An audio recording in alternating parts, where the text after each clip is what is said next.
everyone, and welcome one more time to El Camino People, the podcast. Today we are back live, and I want to introduce you to our guest. But before we go that, I want to say thank you to everybody that's coming back to the Camino. You know, the Camino is more alive than ever. We're seeing pilgrims from all over the world. Here in Pamplona, the albergue Jesus Maria and the albergues are almost full every day. So if you're planning to do the Camino this year, if you're planning to walk right now, remember the big cities are all really crowded, and even the last 100K in Sarriá and Santiago, it's incredible crowded. So book ahead, take care of your accommodations if you plan to be more relaxed. And if you plan to go with the flow, be ready that you may some days you will have to walk a little bit and more farther. And also weather, it's been super hot back in Spain, so be ready for crazy weather over here and rain. But now I want to introduce you to a great old friend that it's been a while since we talked to him.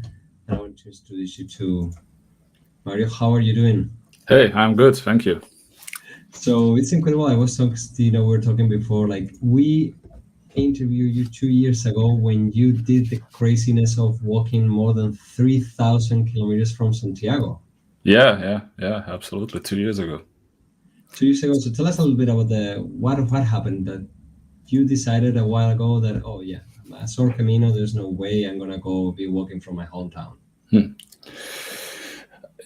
didn't actually plan to walk all the way from my home. I just thought, okay, maybe walking 800 kilometers through Spain is a little bit tough for me because I never walked anyway. So I started in Austria a couple days and I was like, okay, let's try a couple days more. And then I ended up walking all the way through Austria. And then I was like, okay, yeah, I can walk it. It's cool because Austria is also like Spain, 800 kilometers long, the Camino. So then I wanted to walk the Camino Frances, but my boss couldn't or didn't want to give me free time so much. So I decided to quit. And then I had so much more time. And a colleague of mine was like, okay, now you have so much time. Why won't you go all the way? And I thought, okay, yeah, why not? And I did, and went through, Switzerland, France, and Spain. That's amazing. And one of the things I remember when we did the interview is one of the things that you're famous on, the "When I'm Gone," and it has, since then it's been one of the songs that I listen every day, and it's such a powerful. And also the one that you recorded with this girl in the Obradoiro with no one over there. Yeah, it's something that will be always, in my mind. But when I think about Camino and you came to my mind, it's amazing. So no, thank you. Glad you like it and you listen to it too. So what has been your when you went to the Camino in your first interview, we were talking about how you were in a moment and being a musician, you weren't, feeling song, writing songs. How's been when you came back to the Camino? Did the music flow more easily, where it's been a change? Yeah, it was crazy. I wrote, I don't know, 8-10 songs in a matter of, I don't know, maybe 2-3 weeks. It was really an inspiring time, and reflecting on the Camino, it was really nice way to reflect my walk and the time before the Camino. And yeah, it didn't plan it, it happened, and I'm glad it did. So yeah, that's so nice. And now again, you're back to the Camino, but not really the way you would like to plan, no? So tell us a little bit about the project. Right now you are on a big project. It's called 7 Caminos, but it's something that came to you as nothing planned, as you said last time. Yeah, still nothing planned happened to me. Yeah, I was diagnosed with cone rod dystrophy last year in summer, which is a disease on the retina part of the eye, the back part of the eye. So it's basically, it means that I lose my vision slowly. It's like it's hard to describe, but it's like if you look at the camera, like the sensor is losing all the pixels. So, and at some point you can't see enough. So is the quality of what you see, is the amount of what you see, or is this a mix of everything? I didn't get it. So a lot of, for friends that I know that they go, like some people, they just take, the space of what they see, it looks like a hole, smaller. Some looks as you could say, more blurry. Yeah. It's just like less and less pixels, like less and less resolution. So you lose details, a lot of details. And that's the biggest part. And also, you were saying in your video and when you presented the project in social media that it's something that you don't know when it's going to happen. No, that's the worst part, not the unknown. Yeah, they can't really tell you how long or how severe it's gonna be. I mean, the end outcome is basically known. You lose your vision, but sometimes, most of the time, it's like 4 or 5 years, Mhm. but it can be shorter or longer. So it's like they have to find out which gene, because it's like a gene thing, is causing this, and when they know what it is, they can tell you more exactly. But at my case, they couldn't find what it is, so now they're doing the test also with my mother, so maybe Mhm. that will help. But yeah, who And knows? it's a common disease. Like a lot of people have it. Or it's really an unknown disease. So it's one of those really few people in the world.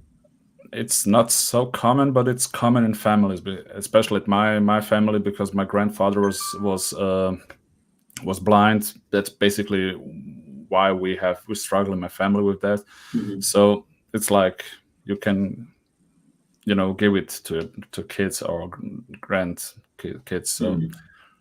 yeah. And one of the things I always say that the Camino calls you in a way, but when you have this disease and knowing that it was in your family, Mhm. when you decided, it's like, oh, this is it's time to go back to the Camino. How was the I'm losing my sight, I need to go back to the Camino? Mhm. Now, last year when I got the diagnosis, a week later or something, I went to walk the Portuguese from Porto, Mhm. and yeah, just I knew no matter how good or how bad news you get, you can always process it better on the way. And so Mhm. all all my walk from Austria to Spain, it was so helpful for many reasons. So I knew I had to go there to enjoy the solitary and have time to process everything. And yeah, that's also when I got the idea for the seven Caminos, or yeah, the spark. And why seven Caminos? Why starting going backwards? Why the order? How did you come up with this idea? Mm. Well, there are many great routes, but I picked the seven most popular, and because I walked the Camino Frances, I walk now the Portuguese, but I always wanted to walk the Norte and the Via de la Plata, and also a couple short ones like the Ingles. And yeah, just pick them, the most popular and the ones I want to walk. And yeah, the order is also, my plan was, when I wrote the songs, when I came back after the first trip, I wanted to go back to the Camino and play it for the pilgrims and promote a little bit the music. And the idea was to meet more people while going backwards. So that was basically the idea, and now I have the chance to do it, and I'm really looking forward to it. That's gonna be really strange.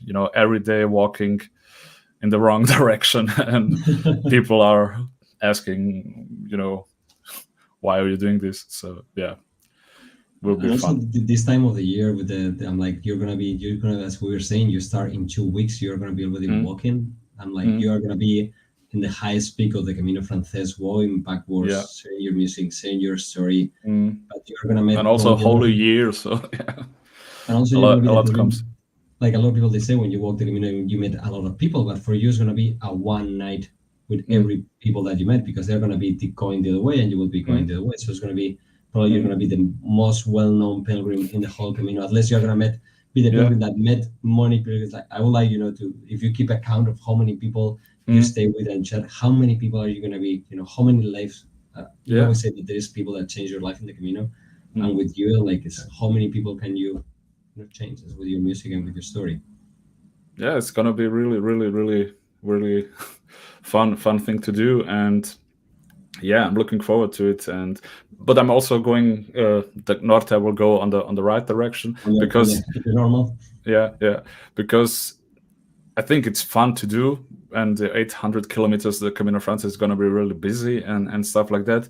But it's also, it can be a little bit lonely. You can't really Yeah. build a connection because you're always the new one and you meet the people. So it will be a Mm. great change to walk to Santiago and then again walk backwards to Portugal, and then again to Santiago. So I have this, change.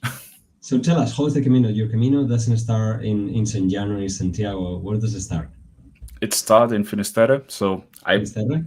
yeah, I'll walk the Finisterre to Santiago. This is the first one, and continue to Saint Jean Pied de Port via Camino Frances, and then I'll switch over to the Norte from Irún, go back to Santiago, and heading down to.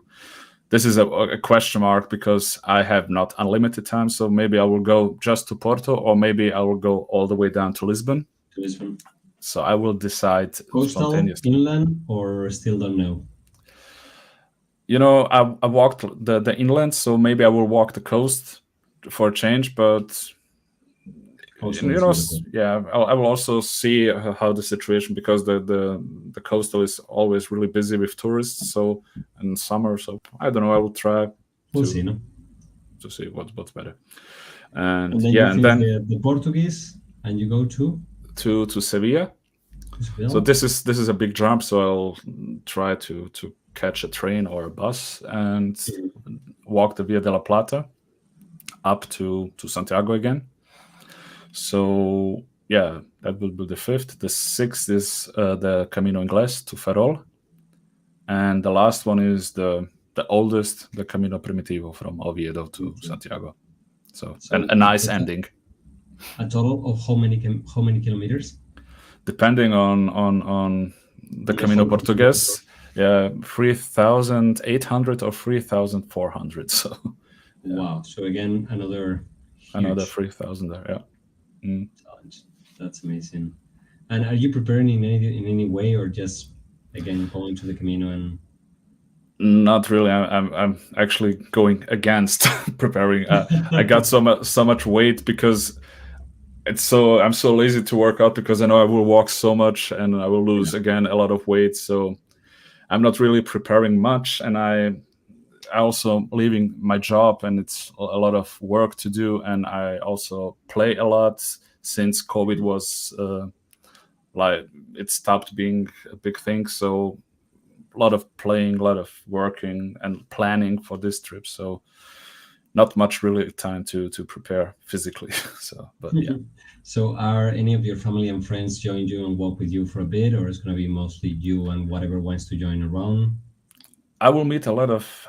I mean, it's possible that I will meet a lot of my Camino friends on the way, because a lot of people are waiting to and wanting to go back to the Camino. So, and because I'm walking backwards and forwards and stuff like that, it's really, really, it's really possible that we'll meet, and yeah, so I'll meet probably a lot of my Camino families. So what is your goal with this Camino, with this 7 Caminos? Foremost, it's for me, I wanted to walk all these Caminos in my lifetime, and now that I probably don't have a lot of time with my eyes, I wanted to walk it. That's the main goal, but also we'll try to, share my music, and also maybe raise awareness for this disease. And that's also a big part, and looking forward to do multitasking on the way.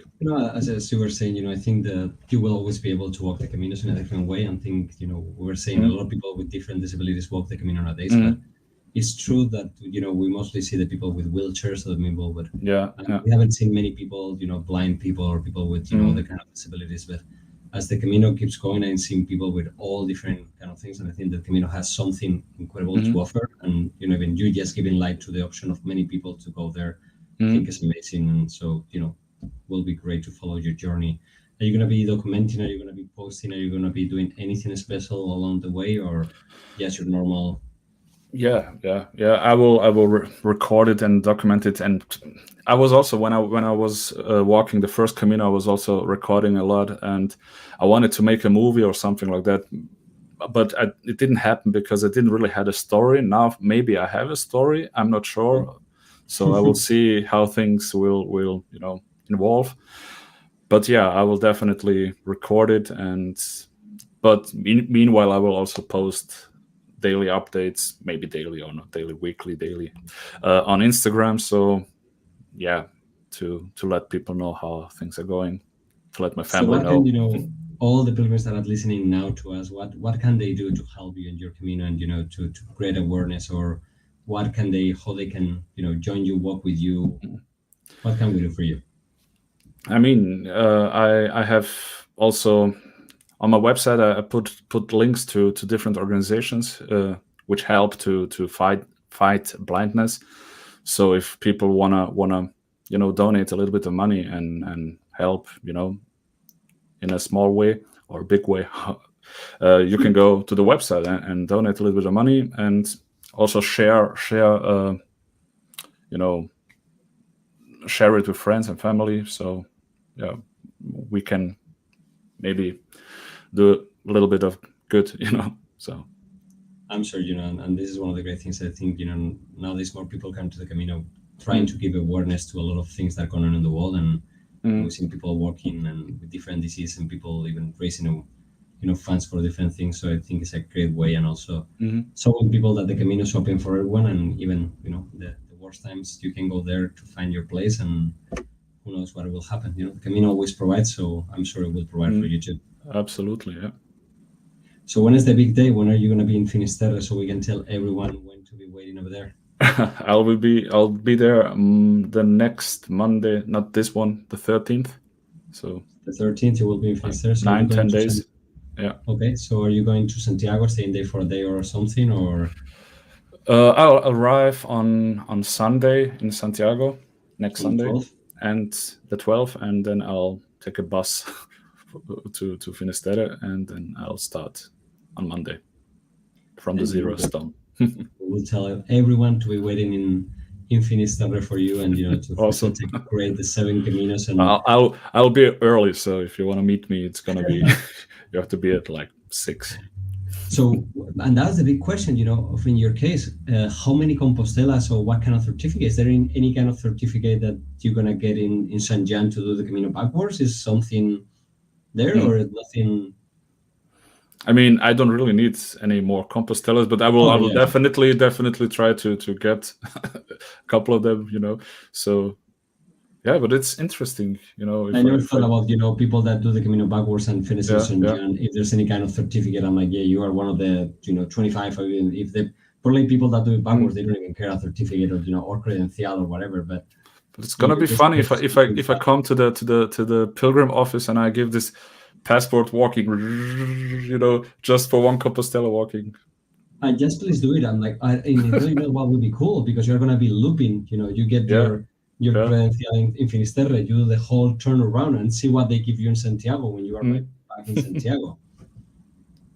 I guess it will be a funny face, the person who walks on the desk. The face of the person when you put like 5 credenciales and like you started in Finisterre, you went backwards and then you came back. I'm like, yeah, and I will be back. I always missed Santiago somehow. And the next time when you arrive back from the Portuguese and the Via de la Plata, I'm like, I told you I will be back. I'm like, that's a great end or start for a movie. I'm like, that's totally, now that we are doing all the reruns from Top Gun and this movie, like, I'll be back. Yeah, definitely. I will pay to see the face of the poor volunteer that is over there and has to ride your Compostela. Yeah. Anyway, man, it was great talking to you. I will encourage everyone, to go to your website, mrandric.com, follow you on Instagram, follow you on Spotify, listen to your music, because it's really, really great. And if they are walking the Camino, I encourage, all of the people just to spread the word and be ready for Mr. Andric walking and, be ready to walk with you. Well, thank you for having me, and looking forward to meet all the people.